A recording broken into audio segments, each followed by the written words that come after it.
Déco dans le présent pour mieux construire l'avenir. La chronique d'Interentreprise avec Francette Florimond.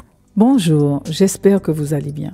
Hier, nous avons vu que pour aider les entreprises en difficulté à cause de la crise sanitaire, une demande d'ouverture de la procédure de traitement de sortie de crise peut être déposée par le chef d'entreprise au greffe du tribunal de commerce.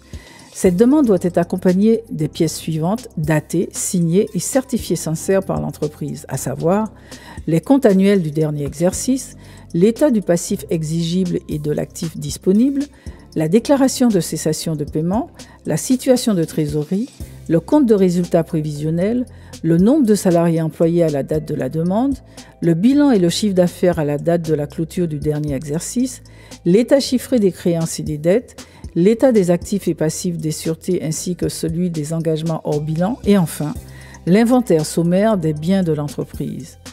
À ces éléments s'ajoutent deux documents spécifiques à cette procédure, à savoir la justification du paiement des créances salariales échues et l'état chiffré des créances salariales encore à payer.